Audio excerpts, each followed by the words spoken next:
ఈ నెల 22వ తేదీ అంటే మే 22వ తేదీ గురువారం హనుమాన్ జయంతి. ఎంతో పవిత్రమైన విశేషమైన రోజు ఇది. మరి హనుమాన్ జయంతిలోగా ఈ కథను వింటే చాలు, జన్మల దరిద్రం తొలగి కోటి జన్మల పుణ్యం వస్తుంది. ఆ హనుమంతుడి సంపూర్ణ అనుగ్రహం మీకు కలుగుతుంది. మరి ఆ కథ ఏంటో ఇప్పుడు ఈ వీడియోలో తెలుసుకుందాం. కలో కపి వినాయకో అంటారు. అంటే కలికాలంలో హనుమంతుడు వినాయకుడు సులభ సాధ్యులని అర్థం. హనుమంతుడు సకల భయాలను దూరం చేసి బలాన్ని ధైర్యాన్ని ప్రసాదిస్తాడు. శ్రీరామనామం ఎక్కడైతే వినిపిస్తుందో ఆ చోట హనుమంతుడు బాష్పలోచనుడై ముకులిత హస్తాలతో ఉంటాడట. హైందవులకు పరమ పూజనీయుడు హనుమంతుడు కలియుగం ఉన్నంత వరకు చిరంజీవిగా నిలుస్తూ భక్తుల కష్టాలను తీరుస్తూ ఉంటాడని నమ్మకం. అదేవిధంగా హనుమ బ్రహ్మచారి అని అందరికీ తెలుసు. ఆయన అసలు పెళ్లి చేసుకోలేదని, జీవితాంతం బ్రహ్మచారిగానే ఉన్నాడని కొందరు భావిస్తారు. కానీ నిజానికి హనుమకు పెళ్లి జరిగింది. ఆయన భార్య పేరు సువర్చల. ఒకప్పుడు సూర్యదేవుడు విశ్వకర్మ కుమార్తె అయిన సంధ్యాదేవిని పెళ్లి చేసుకుంటాడు. అయితే సంధ్యాదేవికి సూర్యుడి తాపం తట్టుకునే శక్తి ఉండదు. దీంతో సంధ్యాదేవి కిన్నురాలై తన తల్లికి తన కష్టాన్ని చెప్పుకుంటుంది. కూతురి సమస్యను అర్థం చేసుకున్న తల్లి తన భర్తైన విశ్వకర్మకు సంగతిని విశదీకరిస్తుంది. దీంతో విశ్వకర్మ సూర్యుడి ప్రకాశాన్ని కొంత తీసివేస్తాడు. సూర్యుడి నుంచి బయటపడ్డ ఆ ప్రకాశం సుందరమైన కన్యగా మారుతుంది. ఆమె రూపలావణ్యాలు చూసి దేవతలే భ్రాంతి చెందుతారు. సంగతేమిటో తెలుసుకోవాలని ఇంద్రుడు బ్రహ్మదేవుని వద్దకు వెళ్లి ఆ కన్య ఎవరు అని అడుగుతాడు.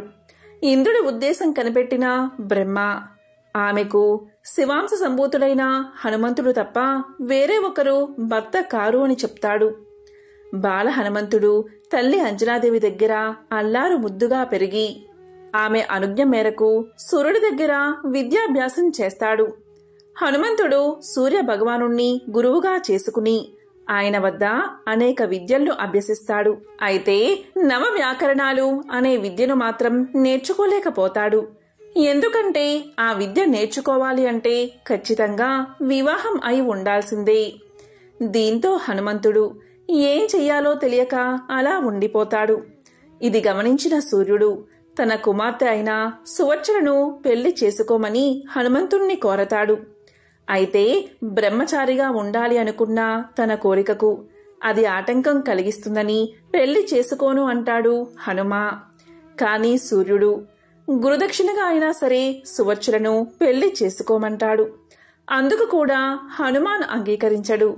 ఇక చివరిగా సూర్యుడు నువ్వు పెళ్లి చేసుకున్నప్పటికీ బ్రహ్మచారిగానే కీర్తింపబడతావు అని, ఈ పెళ్లి లోక కళ్యాణం కోసమే కాని నువ్వు గృహస్థుడిగా ఉండిపోవడానికి కాదని, పెళ్లి చేసుకుంటే నవ వ్యాకరణ విద్యను అభ్యసించవచ్చని లోక కళ్యాణం జరుగుతుంది అంటాడు సూర్యుడు. దీంతో హనుమ పెళ్లికి ఒప్పుకుంటాడు. పెళ్లి కాగానే సువర్చల మారు మాట్లాడకుండా తపస్సుకు వెళ్లిపోతుంది. ఆ తరువాత సువర్చలాదేవి కనిపించదు. కేవలం తన జన్మ దేనికో ఆమె అర్థం చేసుకుని వివాహం జరిగిన మరుక్షణమే తపస్సులోకి వెళ్లడం మామూలు విషయం కాదు. అందుకే ఆమెను మహాసాధ్వి అంటారు. ఈ విధంగా సువర్చలాదేవిని వివాహం చేసుకుని సకల శాస్త్ర పారంగతుడు అవుతాడు హనుమంతుడు. అలా హనుమ పెళ్లి చేసుకుని ఆ విద్యను అభ్యసించి సకల శాస్త్ర పారంగతుడు అవుతాడు. ఇది హనుమంతుని పెళ్లి వెనుక ఉన్న అసలు కథ. దీని గురించి మహర్షి పరాశరుడు రాసిన పరాశర సంహితలో ఉంది. హనుమంతుడు ఆయన భార్య అయిన సువర్చలాదేవితో విగ్రహ రూపంలో కొలువై ఉన్న ఆలయాలు అనేకం ఉన్నాయి. ఇక హనుమంతుడి వివాహానికి సంబంధించిన మరొక కథను ఇప్పుడు తెలుసుకుందాం. రావణాసుడి చెరలో సీతమ్మ ఉన్నదని, సృష్టమైన తర్వాత లంకకు చేరుకునేందుకు సముద్రం మీద వారధిని నిర్మించమని రాములవారు ఆజ్ఞాపిస్తారు. రాములవారి ఆజ్ఞ మేరకు వానరులంతా సముద్రం మీద రాళ్లను వేస్తూ ఉంటారు. అంటే వారధిని నిర్మిస్తూ ఉంటారు. కాని అదేం విచిత్రమో, రాత్రి వేసిన రాళ్లు పొద్దుటికల్లా కనిపించకుండా పోతూ ఉంటాయి. దీంతో ఈ విషయాన్ని హనుమంతుడికి విన్నవిస్తారు వానరులంతా. రాళ్లు మాయమవడం వెనుక ఉన్న రహస్యాన్ని కనుగొనేందుకు హనుమంతుల వారు బయలుదేరతారు. సముద్రంలో ఈదుతూ 4 దిశగా పరిశీలిస్తున్న హనుమంతుడికి ఒక మత్స్యకన్యల గుంపు కనిపిస్తుంది. వారందరి చేత రాళ్లను తీయించి వేస్తున్న ఒక నాయకురాలు కనబడుతుంది. బంగారు వర్ణంలో మెరిసిపోతున్న ఆ మత్స్యకన్యను వెంబడించేందుకు వాయుపుత్రుడు చేసిన ప్రయత్నాలన్నీ కూడా వృధా అయిపోతాయి. కాని నిదానంగా ఆ మత్స్యకన్య హనుమంతుడిని చూసి మోహిస్తుంది. తానే హనుమంతుడి దగ్గరకు చేరుకుంటుంది. తన దగ్గరకు వచ్చిన మత్స్యకన్యను చూసిన హనుమంతుడు ఆమె రాళ్లను మోయించడం వెనుక ఉన్న కారణాన్ని అడుగుతాడు. అప్పుడు ఆమె ఇలా చెప్తుంది. తాను రావణాసుడి కుమార్తెనని, రావణాసుడి ఆజ్ఞ మేరకు ఇలా వారధిని నిర్మించే ప్రయత్నాన్ని అడ్డుకొస్తున్నానని తెలియచేస్తుంది. అసలు రావణాసుడి మీద ఎందుకు యుద్ధం చెయ్యాలి అనుకుంటున్నామో హనుమంతుడు వివరించేసరికి ఆమె మనస్సు మారిపోతుంది. సీతమ్మ తల్లిని రక్షించేందుకు జరుగుతున్న ప్రయత్నాలను ఇక మీదట అడ్డుకోనని చెప్తుంది ఆమె. హనుమంతుడి తేజస్సుతో ఆమె ఒక బిడ్డకు జన్మనిస్తుంది. హనుమంతుడి అనుగ్రహానికి పాత్రురాలైన సువర్ణ మత్స్య అదృష్టానికి ప్రతీకగా భావిస్తారు చైనాలో. లాఫింగ్ బుద్ధా ప్రతిమలను ఎలాగైతే ఉంచుకుంటారో అదేవిధంగా థాయిలాండ్లో సువర్ణ మత్స్యకన్య వారి సంస్కృతిలోనూ కళల్లోనూ భాగంగా నిలిచిపోయింది. హనుమంతుడి భార్య గురించి ఇంకా చాలా కథలు ప్రచారంలో ఉన్నాయి. జైనుల కథల ప్రకారం హనుమంతుడికి 100 మందికి పైగా భార్యలు ఉన్నారు. వారిలో రావణాసుడు చెల్లెలు కూడా ఒకటి. హనుమంతుడికి సువర్ణ మత్స్యకన్యతో వివాహం జరిగిందని, వారికి మకరధ్వజుడు అనే కొడుకు పుట్టాడని కూడా నమ్ముతారు. కానీ భారతీయుల నమ్మకం ప్రకారం సువర్చలాదేవి మాత్రమే హనుమంతుడి ధర్మపత్ని, అది కూడా కేవలం లోక కళ్యాణం కోసమే. ఇలా హనుమంతుని పెళ్లి గురించి ఎన్నో రకాల కథలు ప్రచారంలో ఉన్నా ఆయన బ్రహ్మచర్యానికి ఉన్న బలం ఈ కథలకు ఏమాత్రం కనిపించదు. హనుమాన్ జయంతిలోపు ఎవరైతే ఈ పవిత్ర కథను వింటారో లేదా చెప్తారో వారి జన్మల పాపాలు తొలగి 1,000,000 జన్మల పుణ్యం కలుగుతుంది. సకల శుభాలు కలిగేలా ఆ హనుమంతుడు దీవిస్తాడు. హనుమాన్ జయంతి సందర్భంగా హనుమంతుడి జన్మం వెనుక ఉన్న పురాణ కథను ఇప్పుడు తెలుసుకుందాం. పూర్వకాలంలో దేవలోకంలో పుంజికస్థల అనే అప్సరస ఉండేది. ఆమె ఒకనాడు ఆకాశ మార్గంలో విహరిస్తూ ఉండగా ఆమెకు వానర రూపంలో ఎవరో కూర్చుని ఉన్నట్లు అనిపిస్తుంది. కుతూహలంతోనూ బాల్య చాపల్యంతోనూ పుంజికస్థల ఆ వానరాన్ని రాళ్లతోనూ పళ్లతోనూ చెదరగొట్టడానికి ప్రయత్నిస్తుంది. పుంజికస్థల చేష్టలకు ఆ వానరం దిగ్గున లేచింది. తీరా చూస్తే ఆమె రాళ్లు విసిరింది వానర రూపంలో ఉన్న ఒక మహా తపస్వి పైన. ఈమె చేష్టలకు ఆయనకు తపోభంగం జరిగింది. వెంటనే ఆయన క్రోధంతో, వానర రూపంలో ఉన్నానని నన్ను హేళన చేశావు కదూ, నీవు మానవకాంతవై జన్మిస్తావు.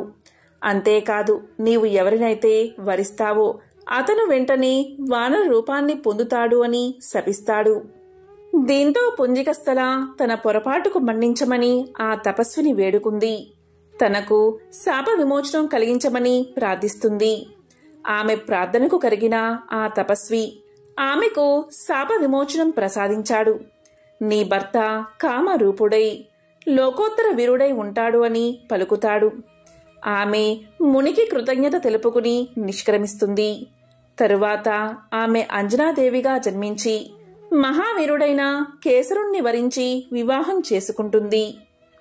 అంజనాదేవిగా జన్మించిన పుంజికస్థల మరియు కేసరుడు పరమశివుడి అనుగ్రహం కోసం దీర్ఘంగా తపస్సు ఆచరిస్తారు.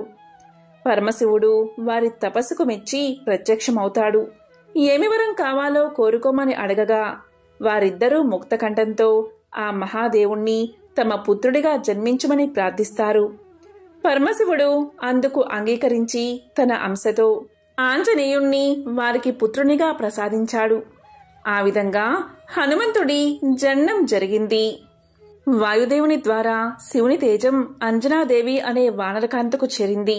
అలా జన్మించినవాడు అంజనాదేవి కుమారుడు కాబట్టి ఆంజనేయుడు అని. వాయుదేవుని ద్వారా పుట్టినవాడు కాబట్టి పవన కుమారుడు అని పిలుచుకుంటాం. అంజనాదేవి భర్త కేసరి కాబట్టి కేసరి నందనుడు అన్న పేరు కూడా లేకపోలేదు. ఇక ఆంజనేయుడు బాల్యం నుంచి చిలిపివాడే. అసలే నిమిషమైనా కుదురుగా ఉండలేని వానర జీవి. దానికి తోడు శివుని తేజం, వాయుదేవుని అంశ, కేసర శక్తి ఉండనే ఉన్నాయి. దాంతో ఆయన్ని పట్టడం సాధ్యమయ్యేది కాదు. ఒకసారి ఆంజనేయుడు ఆకాశంలో సంచరిస్తూ ఉండగా ఎర్రటి సూర్యబింబం కనిపించింది. ఎర్రగా గుండ్రంగా తలతల్లాడిపోతూ ఉన్న బింబాన్ని చూసి అదేదో పండు అని భ్రమించాడు అంజనీపుత్రుడు. చూసిందే తడవుగా ఆ పండును రుచి చూడాల్సిందే అని తీర్మానించుకున్నాడు. అంతే, వాయువేగంతో సూర్యుడివైపు దూసుకుపోయాడు. వాయుదేవుడికి తన కుమారుడి బాల్యచేష్టను చూసి ముచ్చట వేసిందే కాని అందులో ఉన్న ప్రమాదం గోచరించలేదు. అందుకనే ఆంజనేయుడి చుట్టూ చల్లటి గాలులను వీస్తూ అతనికి వేడి తగలకుండా కాచుకున్నాడు. పైగా ఆ రోజు సూర్యగ్రహణం. దాంతో సూర్యుడి తీక్ష్ణత సైతం తక్కువగా ఉంది. ఒకవైపు నుంచి హనుమంతుడు సూర్యుడి వైపు దూసుకుపోతుంటే మరోవైపు నుంచి సూర్యుడిని చెరపట్టేందుకు రాహు పుంజుకు రాసాగాడు. కాని హనుమంతుణ్ణి చూసినా రాహువుకి మతిపోయింది. తాను సూర్యుణ్ణి భక్షించేలోపే మరో రాహువు అందుకు సిద్ధపడ్డం ఏమిటి అని కంగారు పడిపోయాడు. వెంటనే వెనుతిరిగి ఇంద్రలోకం వైపు పరుగులు తీశాడు రాహువు.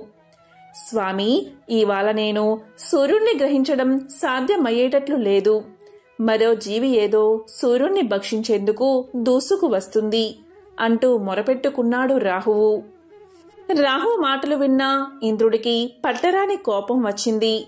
సృష్టి ధర్మానికి విరుద్ధంగా పంచభూతాలను సైతం తోసి ముంచుకొస్తున్న ఆ ప్రమాదాన్ని స్వయంగా ఎదుర్కోవాలి అనుకున్నాడు. వెంటనే తన వజ్రాయుధాన్ని చేతబూని ఐరావతాన్ని అధిరోహించి ఆంజనేయుణ్ణి ఎదుర్కొనేందుకు బయలుదేరాడు ఇంద్రుడు. కాని ఇంద్రుణ్ణి చూసి ఆగేవాడా ఆంజనేయుడు. పైగా ఆయన ఎక్కిన ఐరావతం కూడా ఒక మిఠాయిలాగే కనిపించింది. వెంటనే దాన్ని అందుకోబోయాడు. ఇక ఇంద్రుడి ఆగ్రహానికి హద్దులు లేకపోయాయి. అమిత శక్తిమంతమైన తన వజ్రాయుధాన్ని ఆయన మీదకు విడిచాడు. ఇంద్రుడి వజ్రాయుధానికి తిరిగేముంటుంది? అది నేరుగా ఆంజనేయుడి దవడకు తగిలింది. ఆ దెబ్బతో ఆంజనేయుడు మూర్ఛిల్లాడు. కుమారుడి అవస్థను చూసిన వాయుదేవుడు ఆ పసిబాలుణ్ణి అక్కడే హిమాలయాల్లో ఉన్న ఒక గుహలో ఒడిలో కూర్చోబెట్టుకుని దుఃఖిస్తూ ఆగ్రహించి ముల్లోకాల్లో ప్రసరిస్తూ ఉన్న వాయువును స్తంభింపచేశాడు. దాంతో ఆ శరీరంలో ఉన్న పంచవాయువులు అపాన వాయువు, ప్రాణ, అపాన, వ్యాన, ఉదానయ, సమానయ వాయువులు ఇవే లేకపోతే శరీరంలోని మలమూత్రాలు బయటికి పోవు. వాటి ప్రసారం ఆగిపోయి మలమూత్రాలు స్తంభించిపోయాయి. దేవతలు, మానవులు, జంతువులు, కీటకాలు, పశువులు, పక్షులు, సమస్త ప్రాణకోటి శరీర అవయవాలు స్తంభించిపోగా గిలగిలలాడిపోయారు. ప్రాణం పోక ఉండక తల్లడిల్లిపోయారు. ఇంద్రుడికి కోపం వస్తే వర్షాలు ఆపేస్తాడు. ఇంద్రుడికి సామాన్యంగా కోపం రాదు. మనుషులు యజ్ఞాలు చేయకపోతే దేవతలకి ఆహారం అందదు. ఆహారం అందకపోతే కోపం వస్తుంది. కోపం వస్తే వర్షాలు ఆపేస్తాడు. దీనివల్ల లోకాలు అల్లకల్లోలాలకు గురై కరువు కాటకాలు ఏర్పడతాయి. ఏ విధంగా అయితే ఇంద్రుడు వర్షాలు ఆపేస్తాడో ఈ బాలుడు ఇంద్రుడి వజ్రాయుధం దెబ్బతిని పడిపోవడం వల్ల వాయుదేవుడు వాయువుని ఆపేశాడు. దానివల్ల ఒక్క త్రిమూర్తులకు తప్ప సకల లోకాల్లో ఉన్న జీవజాలమంతా ఏడ్చారు. చివరికి బ్రహ్మ దగ్గరకు వెళ్ళి, బ్రహ్మదేవా, అల్లాడిపోతున్నాం. చావు కాదు బతుకు కాదు, మధ్యలో ఉన్నాం. ఈ బాధ ఇంతకు ముందు అనుభవించలేదు. మలమూత్రాలు ఉధృతంగా ఉన్నాయి. కిందకి దిగడం లేదు. దాంతో పడే బాధ ఇంతని వర్ణించలేం. మునుపెన్నడూ ఇలాంటి బాధ అనుభవించలేదు. ఋషులతో పాటు దేవతలందరూ రక్షించండి అని మొరపెట్టుకోగా బ్రహ్మదేవుడు ఇలా పలికాడు. ఇదంతా ఇంద్రుడు చేసిన పని. ఈ లోకానికి ఈశ్వరుడు అధినాయకుడిగా వాయువుని నియోగించాడు.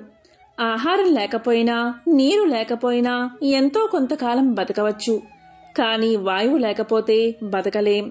అందుకని పంచ ప్రాణాలు అనే పేరుతో శరీరంలో ఉండి ప్రాణాలకు సుఖాన్ని ఇచ్చేవాడు వాయువు. అందువల్ల వాయువు సుఖం. ఈ జగత్తంతా వాయువే.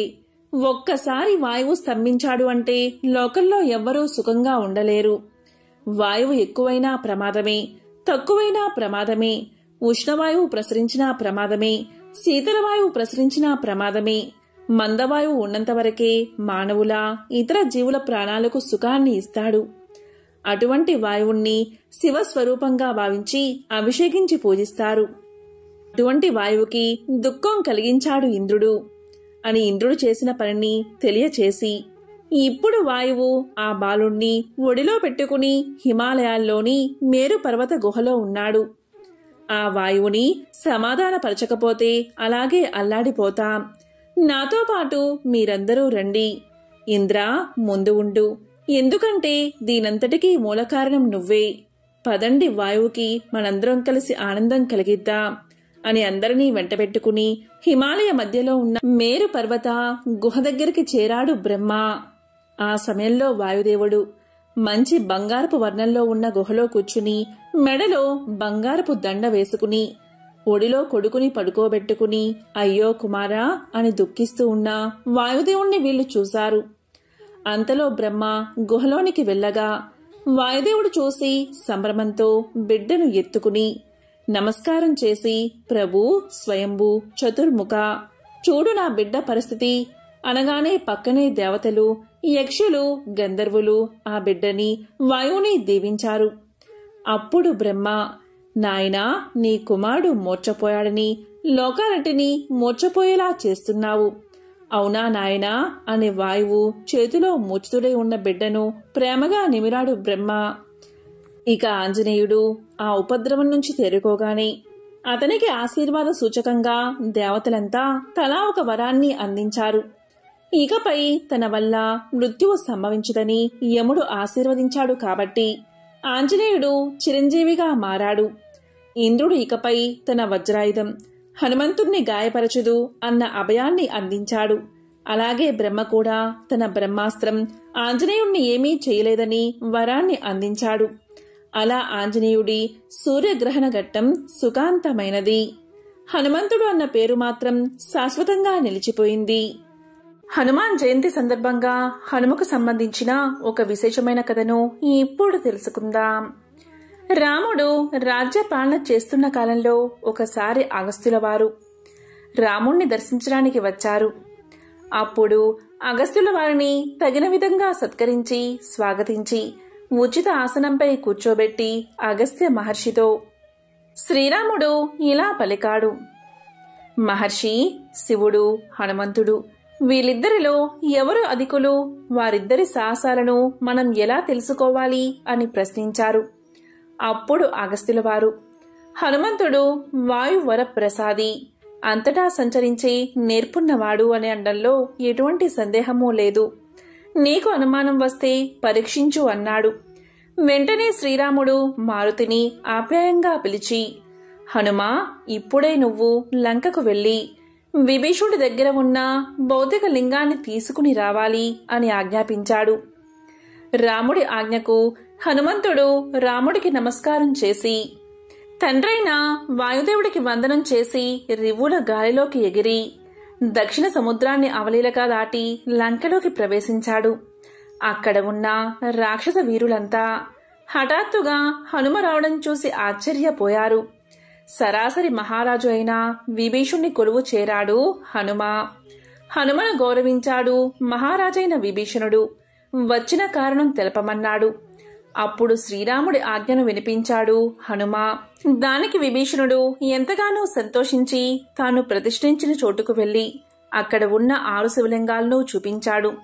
అందులో మౌతిక లింగాన్ని ఆంజనేయుడు చేతికిస్తూ, హనుమా, దీనిని మా అన్న రావణుడు కుబేరు నుంచి తీసుకువచ్చాడు. కుబేరుడికి దీన్ని సాక్షాత్తు శివుడే ఇచ్చాడు. ఈ లింగాన్ని కుబేరుడు పూజించి నవనిధులతో కూడిన రాజ్యానికి రాజు అవ్వగలిగాడు. రావణుడు దీన్ని పొంది లంకా సామ్రాజ్యాధిపతి అయ్యాడు. దీన్ని నేను శ్రీరామచంద్రుడికి మనస్ఫూర్తిగా సమర్పించాలని చెప్పు అని లింగాన్ని ఇచ్చేశాడు. దీంతో హనుమ ఆ లింగానికి నమస్కారం చేసుకుని విభీషణుడి దగ్గర వీడ్కోలు తీసుకుని అయోధ్యకు బయలుదేరాడు. ఈ విధంగా ఆకాశంలో ఎగురుతూ 7వ రోజున అవంతి నగర ప్రాంతంలో ఉన్న పర్వతం మీదకు చేరుకున్నాడు. అప్పుడు అక్కడ లింగాన్ని ఉంచి రుద్ర సరస్సులో స్నానం చేసి ఆ పర్వత ప్రాంతానికి చేరుకోగానే అప్పుడు ఆ లింగం చిన్న పర్వతమంతా పెరిగి ఉండడం చూసి హనుమ ఆశ్చర్యపోయాడు. దాన్ని కదిలించడానికి విశ్వ ప్రయత్నాలు చేసి విఫలమయ్యాడు హనుమ. అప్పుడు ఉమాపతైన పరమేశ్వరుడు ప్రత్యక్షమై, హనుమ విచారపడకు, నీవు దుఃఖిస్తే లోకమంతా కూడా చింతాక్రాంతమవుతుంది. నువ్వు సంతోషంగా ఉంటేనే ప్రపంచం సంతోషంగా ఉంటుంది. ఈ లింగం ఇక్కడే ఉండాలని భగవంతుడి భావనగా అనిపిస్తుంది. ఈ పర్వతం చాలా పవిత్రమైనది. ఇక్కడ రుద్ర సరస్సు ఉండడం మరీ విశేషం. ఈ లింగం ఇక్కడ ఉండడం వల్ల దివ్యమైన దైవగుణం, ఋషిగణం దీన్ని సేవించే పరమ అద్భుతమైన అవకాశం కలుగుతుంది. దీనిని ప్రతి ఒక్కరూ కూడా శ్రీ హనుమత్కేశ్వరం అనే పేరుతో పిలుస్తారు. ఆ పేరుతోనే ఇది ప్రశస్తి పొందుతుంది. మానవులందరూ ఈ లింగాన్ని భక్తి శ్రద్ధలతో పూజించి ధన్యులవుతారు. ఇక్కడ జరిగిన విషయాలన్నీ కూడా శ్రీరామచంద్రుడికి నా మాటగా చెప్పు, ఆయన దాన్ని అర్థం చేసుకోగలడు అని దీవించి పంపాడు శివుడు. హనుమ అదేవిధంగా అయోధ్యకు చేరి శ్రీరాముడికి అన్నీ సవివరంగా వివరించాడు. శ్రీరాముడు, అగస్త్యుడు మొదలైన వారంతా హనుమను ఆశీర్వదించారు. ఎంతో పవిత్రమైన విశేషమైన ఈ కథను విన్నా, చదివినా, చెప్పినా, వినిపించినా జన్మల పాపాలు తొలగి కోటి జన్మల పుణ్యం వస్తుంది. ఆంజనేయ స్వామిని పూజించడం ద్వారా మనలో ఉన్న భయాలొందళ్ళు తొలగిపోయి ఎంతో ధైర్య సాహసాలతో ఉంటాం. అయితే ఆంజనేయ స్వామి గుడికి వెళ్ళినప్పుడు మనకు సింధూరాన్ని ఇస్తారు. అంతేకాదు ఆ స్వామివారిని పూజించేవారు ఎక్కువగా సింధూరంతో పూజిస్తూ ఉంటారు. అసలు ఆంజనేయుడికి సింధూరం అంటే ఎందుకంత ఇష్టమో ఇప్పుడు తెలుసుకుందాం. హనుమంతుడు శ్రీరామచంద్రుడికి పరమ భక్తుడు అనే విషయం మనందరికీ తెలిసిందే. వనవాసం తర్వాత అయోధ్య చేరుకున్న శ్రీరామచంద్రుల వెంట హనుమంతుడు కూడా అయోధ్య చేరుకుంటాడు. ఈ విధంగా అయోధ్యలో ఒకరోజు తన పనులన్నిటినీ ముగించుకుని ఎంతో ఆకలితో అంతఃపురంలోకి ప్రవేశించి సీతమ్మ తల్లిని భోజనం వడ్డించమని అడుగుతాడు హనుమ.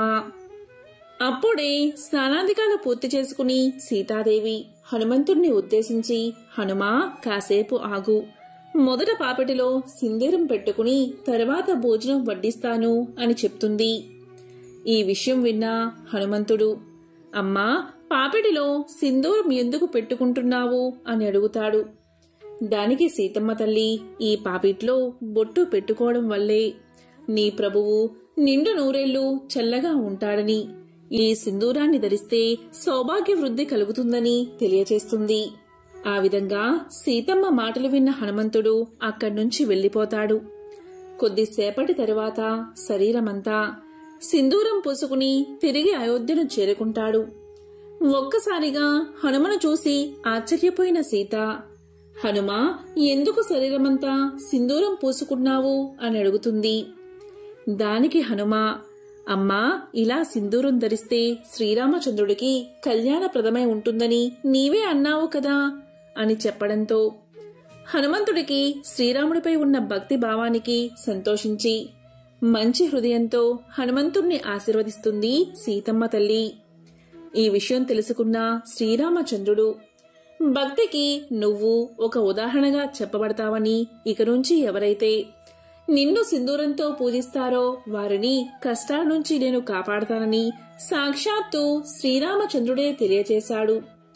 అప్పట్నుంచి ఆంజనేయ స్వామికి సింధూరం అంటే ఎంతో ప్రీతికరమైనదని భావించి పూజలు చేస్తారు. ఎంతో పవిత్రమైన విశేషమైన ఈ కథను విన్నా, చదివినా, చెప్పినా, వినిపించినా జన్మల పాపాలు తొలగి కోటి జన్మల పుణ్యం వస్తుంది. హనుమకు సంబంధించిన మరొక విశేషమైన కథను ఇప్పుడు తెలుసుకుందాం. మన పురాణాలు మనిషి జీవిత గమనానికి మార్గదర్శకాలు.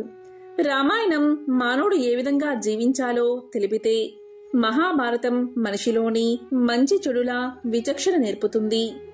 ఈరోజు రావణ సంహారం తర్వాత అశోకవనంలోని సీత వద్దకు వెళ్లిన హనుమంతుడికి సీతాదేవి అపకారికి కూడా ఉపకారం చేయడమే ధర్మం అని చెప్పిన చక్కటి నీతి కథను ఇప్పుడు విందాం.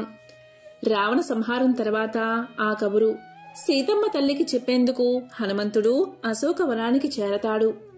అమ్మా, ఇకపై ఈ లంకా రాజ్యాన్ని ఏలేది విభీషణుడే. రావణ సంహారం జరిగింది. మీరు ఇక్కడ్నుంచి బయలుదేరే ముందు ఒక్క ఆజ్ఞ ఇవ్వండి తల్లి. మిమ్మల్ని ఇంతకాలం ఈ చెరలో చిత్రహింసలు పెట్టిన వీరందరినీ సంహరిస్తాను అంటాడు. అప్పుడు ఆ మహాతల్లి ఇలా పలుకుతుంది.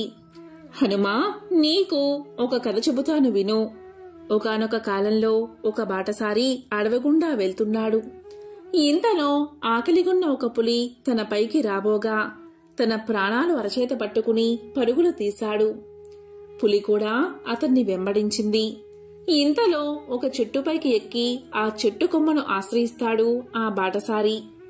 అయితే బాటసారి ఎక్కిన చెట్టు కొమ్మలో ఒక ఎలుగుబంటి కూడా ఉంది. అది చూసిన పులి, ఇదిగో మిత్రమా, ఆ మనిషిని కిందికి తోసేయి, తినేసి వెళ్లిపోతాను అని పలికింది. వెంటనే ఎలుగుబంటి, ఇతడు నేను ఉన్న చెట్టును ఆశ్రయించాడు అంటే నన్ను ఆశ్రయించినట్లే, కనుక నేను అతన్ని రక్షిస్తాను కాని కీడు చేయను అనడంతో పులి ఎంతో బాధపడుతుంది. ఆ మనిషి ఎప్పుడో ఒకప్పుడు దిగకపోతాడా అని ఎదురుచూస్తూ ఉంటుంది. ఈ విధంగా రాత్రి సమయం అవుతుంది. ఎలుగు గాఢ నిద్రలోకి చేరుకుంటుంది. కాని మనిషికి ప్రాణభయం ఒకటి ఉంది కాబట్టి చూసి చూడనట్లు కిందనున్న పులివైపు చూస్తూ ఉంటాడు. పులి మెల్లగా ఇలా అంటుంది, ఇదిగో ఓ మనిషి, నీకో గొప్ప అవకాశం. పైన నిద్రలో ఉన్న ఆ ఎలుగును తోసేయి, నేను నా ఆకలి తీర్చుకుని ఇక్కడ్నుంచి వెళ్లిపోతాను అంటుంది. అంతే మనిషి మారు ఆలోచన చేయకుండా ఎలుగును తోసేస్తాడు. వెంటనే కోలుకుని ఎలుగు వేరొక కొమ్మను ఆనుకుని కింద పడకుండా ఆపుకుంటుంది. అప్పుడు పులి ఎలుగుతో ఇలా పలుకుతుంది, చూసావా ఈ మనిషి బుద్ధి, ఇప్పటికైనా వాణ్ణి తోసేయి, నేను తిని వెళ్లిపోతాను అంటుంది. అప్పుడు ఎలుగు ఇలా పలుకుతుంది, చూడు మిత్రమా, ఇతడు నన్ను ఆశ్రయించాడు, ఇతన్ని రక్షించడం అపకారికి కూడా ఉపకారం చేయడమే ధర్మమంటూ అనడంతో ఇక లాభం లేదని పులి అక్కడ్నుంచి వెళ్లిపోతుంది. కనుక హనుమా, మనకు వీరు అపకారం తలపెట్టారు కదా అని ఇప్పుడు బలహీనులైన ఈ జాతికి హాని చేయడం అనవసరం, అధర్మం కూడాను అనడంతో అమ్మ మాటలకు ముగ్ధుడైన హనుమ మోకరిల్లి నమస్కారం చేస్తాడు. శత్రువుల్లో కూడా శత్రుత్వాన్ని ఎంతవరకో అంతవరకే చూడాలి కాని ధర్మాన్ని వీడకూడనది సీతమ్మ మాట. సకల లోకాలలో ఆదర్శ గుణాలు రాశిగా పోస్తే మనకు కనిపించేవాడు శ్రీరాముడు. రాముడు గొప్పవాడా, రామనామం గొప్పదా అంటే రాముని కంటే రామనామమే గొప్పదని చెప్పే కథలు అనేకమున్నాయి.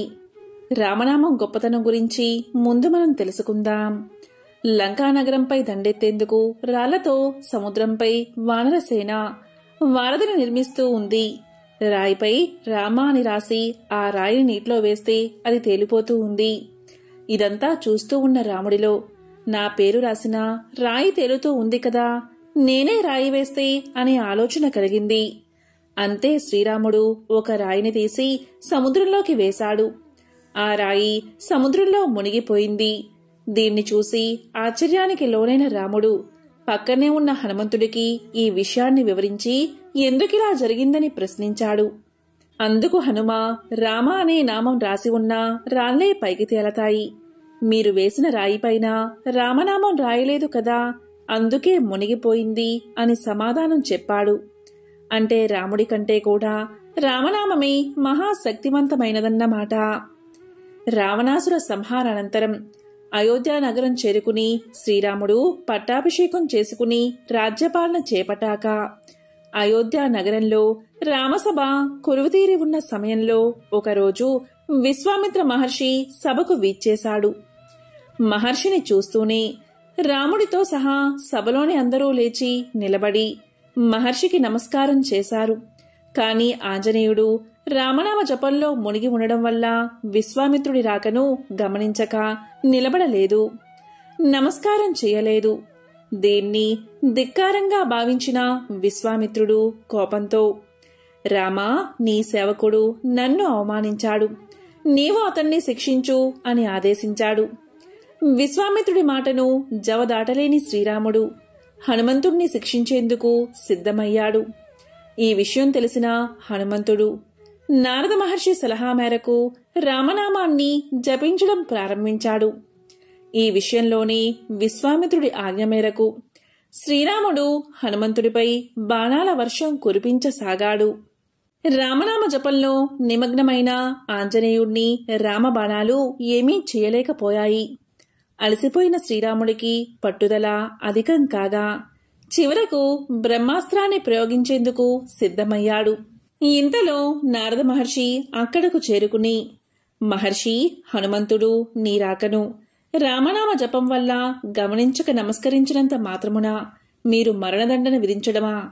రామనామ జపం హనుమంతుణ్ణి రామబాణాల నుంచి రక్షిస్తూ ఉంది. ఇప్పటికైనా మీ ఆవేశాన్ని, కోపాన్ని తగ్గించుకుని ఆజ్ఞను ఉపసంహరించండి అని విశ్వామిత్రుడితో పలికాడు. ఈ మాటలు విని విశ్వామిత్రుడు బ్రహ్మాస్త్ర ప్రయోగాన్ని నిలుపుదల చేయించి హనుమంతుడి రామభక్తిని మెచ్చుకున్నాడు. దీన్ని బట్టి రామబాణం కంటే కూడా రామనామం గొప్పదని సృష్టమవుతూ ఉంది. యుగయుగాలను, సర్వలోకాలను తరింపచేసిన మహిమాన్వితమైన నామం రామనామం. హనుమాన్ జయంతిలోగా ఈ కథను విన్నా, చదివినా, చెప్పినా, వినిపించినా హనుమంతుడి సంపూర్ణ అనుగ్రహం మీకు కలుగుతుంది. జై హనుమాన్. ఓం నమః శివాయ.